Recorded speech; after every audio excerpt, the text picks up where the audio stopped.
So hello everyone, welcome back to my channel. So student, आज की class में मैं आपको क्लास 8 का chapter number 11 direct and inverse proportion का एक्सरसाइज 11.1 का क्वेश्चन नंबर 1 कराने लगी हूँ। तो चलिए स्टूडेंट, क्वेश्चन नंबर 1 को करना स्टार्ट करते हैं।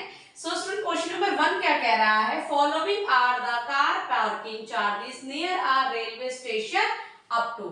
इट मींस इस क्वेश्चन में हमें बताया है कि रेलवे स्टेशन के पास कार पार्किंग है, सो उसके हमें चार्जेस बता रखे हैं, राइट। जिस तरह से 4 आवर्स के ₹60 है और 8 आवर्स के ₹100 है एंड 12 आवर्स के ₹140 है, 24 आवर्स के ₹180 है, राइट। ये हमें मीन जो रेलवे स्टेशन के पास कार पार्किंग है उसके हमें चार्जेस गिवन है, राइट। सो क्वेश्चन में कह रहा है चेक मींस क्वेश्चन में कह रहा है check if the parking charges are in direct proportion to the parking time, right. So question में हमें बताया है कि जिस तरह से ये जो हमें कार पार्किंग के चार्जेस हमें गिवन है, सो वो हमारा डायरेक्ट प्रोपोर्शन में है या नहीं है, ये हमें इसमें फाइंड करना है। सो स्टूडेंट, जिस तरह से मैंने आपको इंट्रोडक्शन पार्ट में बताया था कि direct proportion and inverse proportion क्या होता है, राइट। जिस तरह से मैंने बताया था कि या एक्स या वाई से, फॉर एग्जांपल यहाँ पे हमें टाइम और कॉस्ट,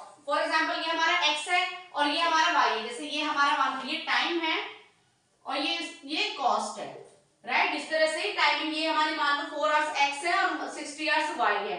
तो जिस तरह से एक्स एंड वाई का रेशियो अगर हमारा इक्वल है, मींस ये सारे जो एक्स वाई है, एक्स वाई का अगर रेशियो हमारा इक्वल होगा तो इट मींस वो हमारा डायरेक्ट प्रोपोर्शन होगा, राइट। सो डायरेक्ट प्रोपोर्शन में मैंने आपको बताया था कि जिस तरह से अगर x इंक्रीज हो रहा है तो y भी हमारा इंक्रीज होगा, अगर x डिक्रीज हो रहा है तो y भी हमारा डिक्रीज होगा। बट प्रोपोर्शन का मतलब क्या है कि अगर इन दोनों का रेशियो हमारा इक्वल होगा तो वो पूरा हमारा डायरेक्ट प्रोपोर्शन कहलाएगा। सो स्टूडेंट, यही हमें इस क्वेश्चन में फाइंड करना है, राइट।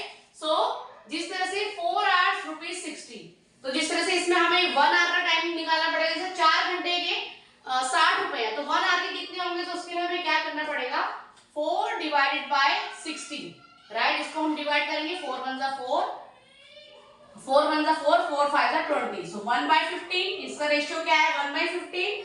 सो हम सेकंड वाले को करेंगे 8 आवर्स एंड ₹100, 8 डिवाइडेड बाय 100, सो 2 4 जा 8, 2 5 जा 10, 0, 2 2 जा 4, 2 2 जा 4, 2 5 जा 10, सो 2/25, राइट। सो स्टूडेंट, इसी में हमें पता लग गया कि जिस तरह से इन दो क्वेश्चन को करने से ही हमें पता लग गया कि इनका रेशियो हमारा इक्वल नहीं है। सो इट मींस ये हमारा डायरेक्ट प्रोपोर्शन नहीं है, right. Next is 12 divided by 140, सो 2 6 जा 12, 2 7 जा 14, 0, 2 3 जा 6, 2 3 जा 6 एंड 2 5 जा 10, सो 3/35 आ रहा है इसका रेशियो।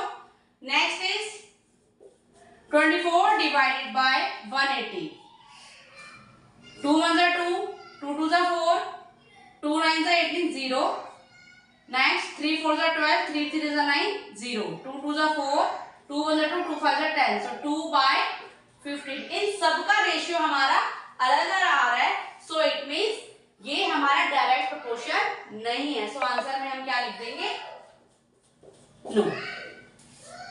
ओके स्टूडेंट, स्टूडेंट आपको मेरे द्वारा बताया गया ये सॉल्यूशन समझ में आया हो तो प्लीज मेरे चैनल को लाइक शेयर सब्सक्राइब करना। मिलती हूँ मैं आपको इसके क्वेश्चन नंबर 2 के साथ, तब तक के लिए टाटा बाय बाय।